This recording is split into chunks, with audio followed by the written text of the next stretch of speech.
As a junior in high school, I participated in varsity cheerleading. Even though we wore short skirts and screamed till we lost our breath on the sidelines, we were not your stereotypical cheerleaders. We helped youth cheerleading programs and did volunteer work.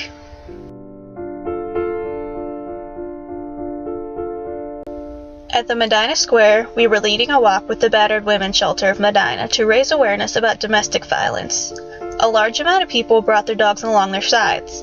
The goal was to make a statement of which domestic abuse ties with abusing spouses, children, and pets.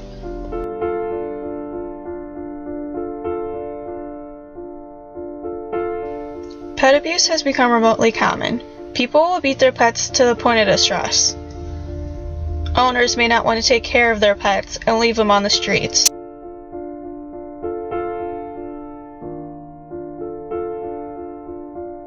Animals are usually scolded when they have done something wrong, yet people still feel the need to go overboard.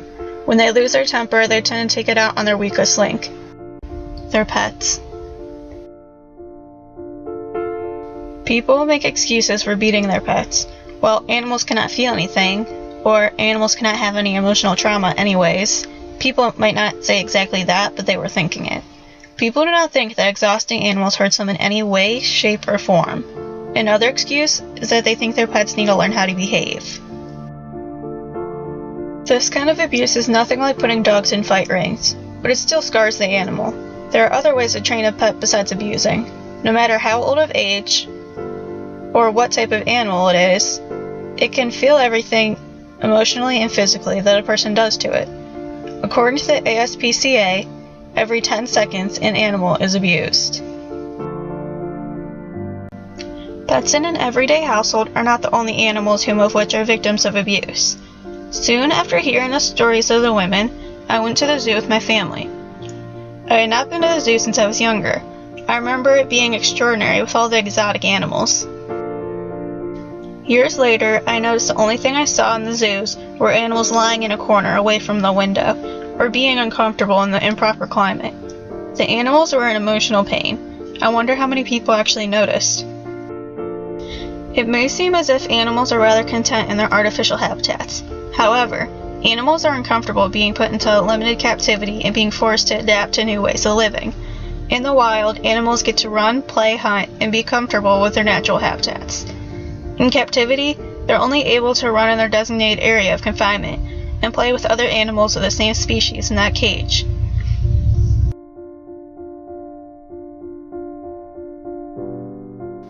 When thinking about animals and mental illnesses, such as depression or anxiety, many people may not believe it is possible for them to obtain these disorders.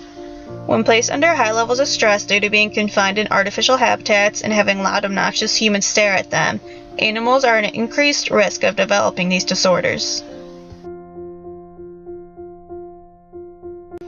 And contrary to the negatives, there are some upsides of keeping animals from the wild.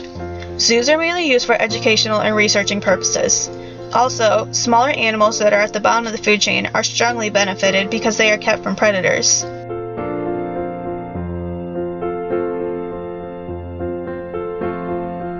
The most important positive impact of keeping animals in zoos is selective breeding.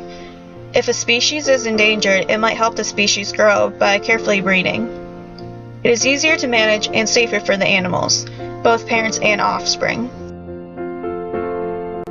Everyday animals are utilized for humans' personal amusement. Animal abuse is a very serious matter that has been forgotten because a large amount of people might not even notice.